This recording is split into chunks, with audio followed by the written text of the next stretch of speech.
This season and this episode brought to you by Nicholson Realty 2.0. Buying or selling, commercial or residential, Nicholson Realty 2.0 is the realtor for you. Welcome to Garage Talk. I'm Conrad. Let's go. I'm Ted. It's time to rock and roll. Hey, Teddy, we're sitting here at Althouse Autobody with Scott Watson, a great sponsor of ours. How we doing, man? Doing good. Fantastic. It's another crazy Friday in the business. And it's snowing out. And it's snowing, which is good for business. Yeah. Tell me something, man. How'd you get into auto body work? Is this something that started off in high school? Actually, it was before high school. I mean, Really? I always grew up around cars, and like my dad was kind of a garage mechanic, always fixed, everything we had. And I, kind of learned that basic side of it. And then as I got to be 15, 16 years old, thinking, okay, I obviously want a car. I'm a car guy. Realized like I was not going to be able to pay the price to be able to have my all the body work and my car painted. So I was just kind of intrigued by it, and it's kind of been Do it yourself kind of guy, huh? Yeah, it's been that way ever since. Really? And you fell in love with that? Because I see some of these guys, and it looks like hard work. Like, Teddy, I'm not very good at math and geometry and stuff like that, but it looks like there's a great deal of that in some of that stuff. Not as much as you would think. I mean, it's more of a hands-on thing. You learn as you go. More so like the actual body work. The panel changing parts is, it's just things you learn. Every car is different, and it's got even much more complex, in the last probably 15 years with all the technology on the cars and all of that. I mean, it's no different than any other job, If you were, a plumber, then obviously, you learn your skill over a period of years. That's how you make more money. So the auto body's kind of the same way. There was a time, I've questioned many times over the years I've done this. Okay, is this really going to work for me? But Do you consider yourself a bit of an artist with this stuff? Because I hear a lot of good things about Althouse Autobody. I mean, I wouldn't say it's an artist. I mean, I would probably word it more as a craft. Okay. Like, it's just like any other skilled trade job. You get better with time. Yeah. And you have to use the concept that you're always going to learn. Like, the cars are changing, so how you repair them changes. When I first started doing this years ago, it was, same as like the mechanical side of a car. Back in the years ago, if it was getting fuel and it was getting spark, it would run. Same as with auto body, like, the mechanical side of it is now just because it's getting fuel and spark don't mean it's going to run. It's got 3 computers it's got to run through before it'll let it run. The collision side of things is the same way now. Oh, wow. You've got parking sensors, you've got radar sensors, you got seatbelt impact sensors, there's the airbags, there's, modules that, it goes through a whole series of all kinds of stuff before it'll even let the car, run, or why the lights won't work. I mean, it's a lot more complex than when I started, 37 years ago. Yeah. So That was all hand tools back then, though, right? yeah, there wasn't. We got a lot of. None of this technology stuff as Do they like today. Do you still use like an English wheel or anything like that? That's more so like metal fabrication, your custom bike builders or custom car builders. Yeah. That's a whole other side of the auto body that I've never really been into. Okay. I've done restoration stuff over the years, but that's a Time consuming. that fabricating. That is more a. I'm sure there's money in it, but that's much more an art of wanting to learn and love how to be that artist, like you said. That's You're doing one-off stuff. Like no one's duplicating what you're doing. Oh, okay. I got you. That's where the math comes in. Oh, I bet. And that fabrication. It's got to. Yeah, and cut your panels and all of that type of stuff. So. Do you get some kids from high school knocking on your door wanting to learn this anymore? Because when I was in high school, there was always a segment of our class that was like they would go to Tucker Vocational and do auto body or go to Tucker Vocational and welding. Welding. Yeah. Yeah. When I bought the shop, 5 years ago, I spoke with one of the guys out at the high school at Blackford, and we got an intern. Her name was Jenny, and she was, she would sand stuff down. She would, just like any other job, you start at the bottom and work your way up. So, she was really good. She ended up going on to college and, doing other things. We got another intern in, and, we trained him, and he kind of learned that he preferred the mechanic side of things more than the auto body side of things. In the last few years of just expanding, it's not really been something I've had the opportunity to, look further into. There's really nothing close around here to us. There are some schools in some surrounding states that basically is, I would call like a tech school. Yeah. Somewhere they would go to a classroom almost like a college, stay in a dorm, work in a setup shop and learn a skill.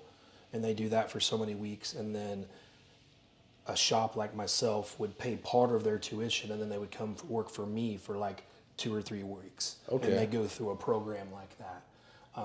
Almost like an apprenticeship. Yeah, exactly. There's not really anything like that around here. I mean, it's a growing concept. The auto body is a lot like the skilled trades of, plumbers and welders and all of that. I mean, there's going to be a great need for it. There is now. Any guy that's worth his salt in his job won't have any problem getting a job right now.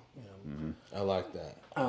But the problem being going from like the apprentice side of things to, a 20-year tech in the field is you get.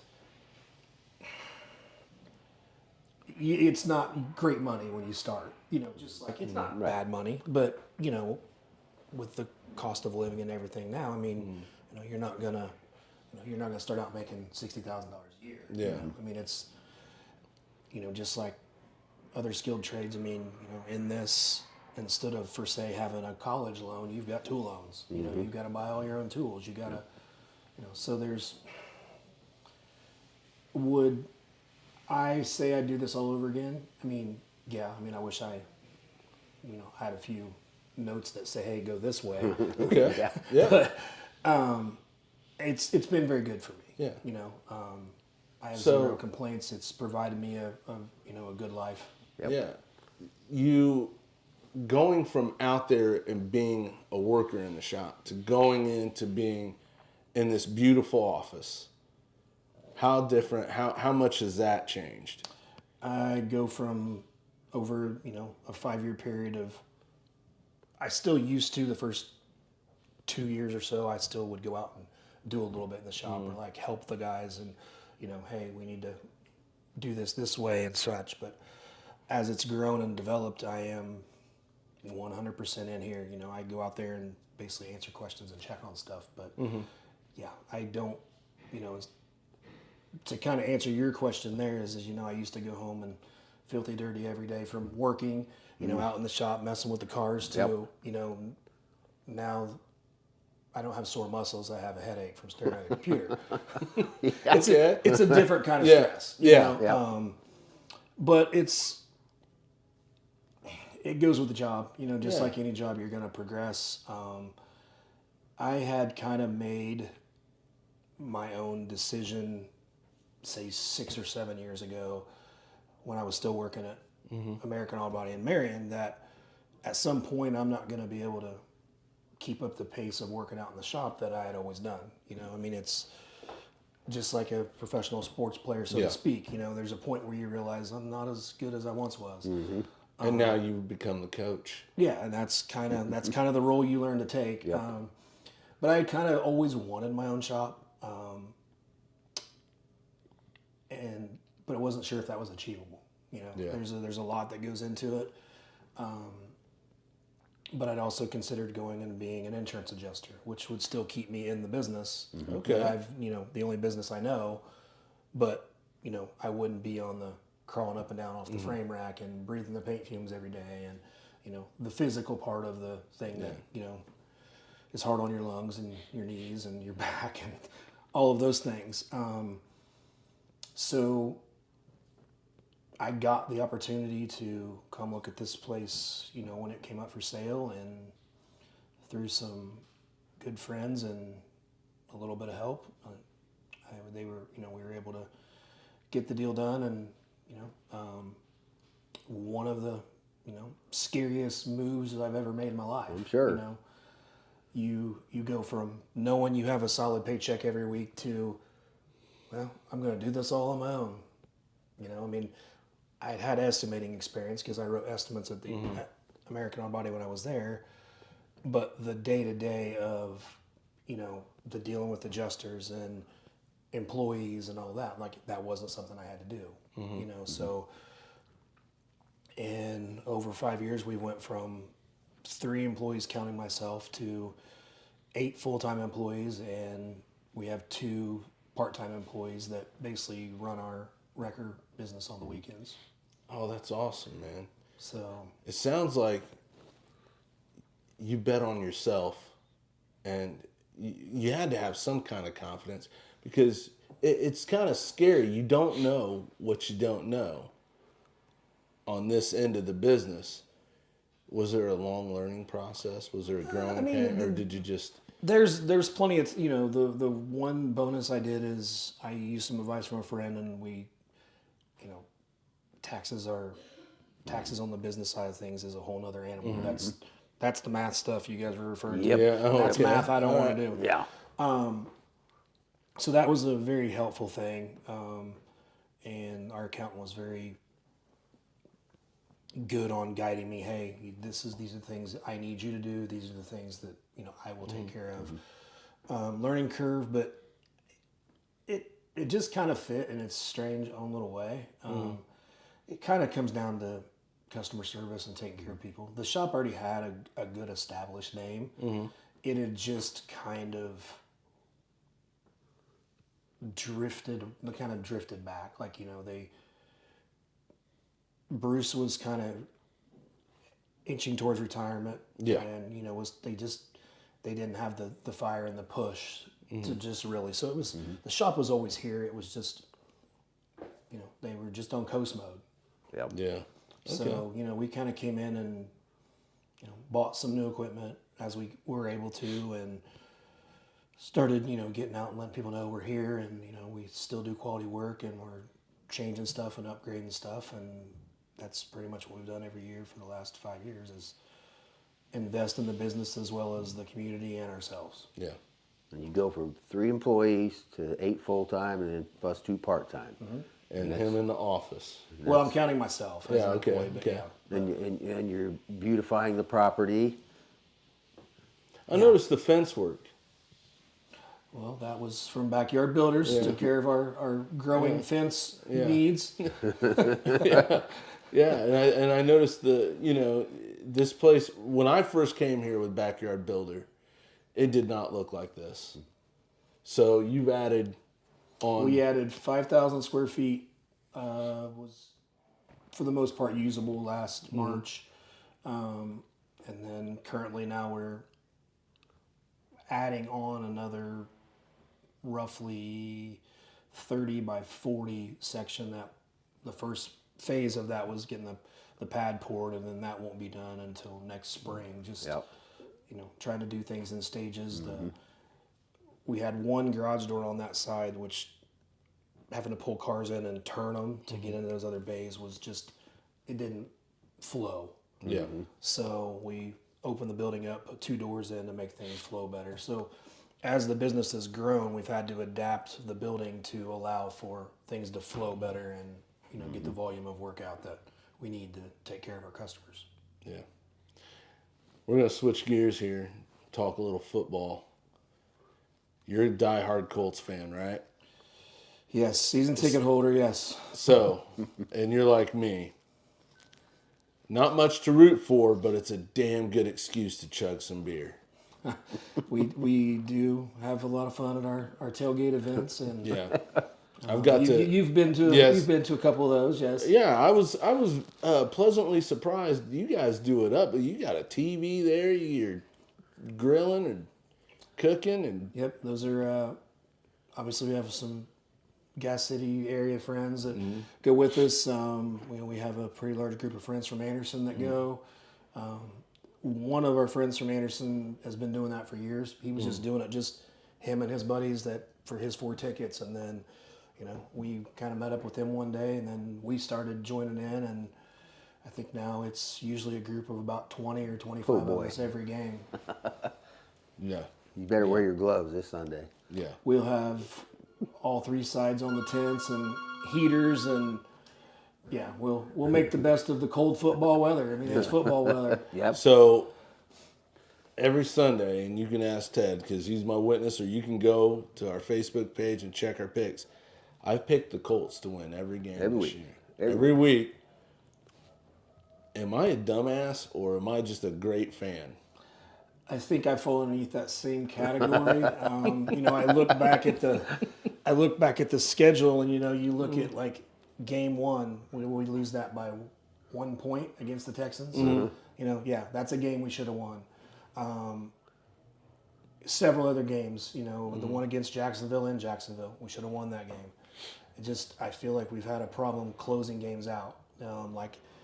We clearly got our asses handed to us by the Lions. Yep. The game against the Bills, we were in that game till the end, and we blew that one. I'm trying to think, there was one other game I think we lost by like 1 touchdown or something. But as far as we've been in every game, we just ain't been able to close the deal. The biggest blowout one was Detroit, which Detroit's on their game. I mean, they're top tier team right now. Yeah. I really thought we should have beat Denver, but we didn't. Yeah, we shot ourselves in the foot there. So, I mean, as a Colts fan, do we blow the next 2 and try to get a better draft pick scenario, or do we? Because honestly, other than for the fans, what's the 2 wins going to do for us? See, I feel bad for thinking that way. I feel bad for thinking that way because I'm not like a boxer that'll take a dive. You're going to have to knock me out. But when I look at my Colts, I'm like, man, I'd rather have a draft pick. We have okay receivers. We need a better receiver. We need somebody to come in and work with Anthony Richardson. We also don't need 6 or 8 tight ends. No. I would like a tight end that could catch it occasionally, more consistently. So you kind of got to look at it a little bit like you're wearing the Schienzo racing shirt. You got to look at it like when they're doing their qualifying and they do all that, and then they always, roll the dice or spin the wheel on the invert for the main. Do you roll the dice on that and try to be up front every qualifying session, or do you try to play the invert game and figure out where you fall, to try to get yourself further? If you qualify up front first and they invert the first 6, now you're starting 6th. He's being very tactical. I know. I like that. I do like too. that, man. All right, let's talk. We're around Christmas time, right, Teddy? That's your favorite time of the year, right? Yeah. But wait, you jumped off of football, though. Oh, yeah. There's a big game tonight. Oh, yeah. No matter what we do on that one, I mean, it's a win for Indiana. Yeah, true. As far as the state itself. Who are you cheering for, though? I am a diehard IU fan. Okay. I feel like I'm not saying they've earned their place in the college football greats, so to speak. Yes, we're in the top 12. They've had the best season they've ever had. I feel like they're building a hell of a program. So whether we win or lose, we've had an amazing season. Yeah. Now, I feel like we have a chance of winning. I mean, we're just as good as they are. We are 51st in run offense. I think they're 52nd or 53rd in run defense. Yeah, it's really right there. That makes it a game there. One of, I would say, my big question for IU is can you stop their run? I agree. I think that's the key to the game tonight. I picked Notre Dame to win this, but I said I'm going to be cheering for IU. Yeah. Yeah, I mean, either one. Who do they face next? Georgia. Yep. That Yep. The winner of this game plays Georgia. Yeah. Which Georgia is going to be without Carson Beck the whole time. You know, and then I think the other side of that. I mean, we pretty much know Cignetti's not going to get fired, but the poor Notre Dame coach could if he don't. You know that. That's true. That's true. Well, Cignetti said yesterday. He said, "This is my last coaching stop is IU."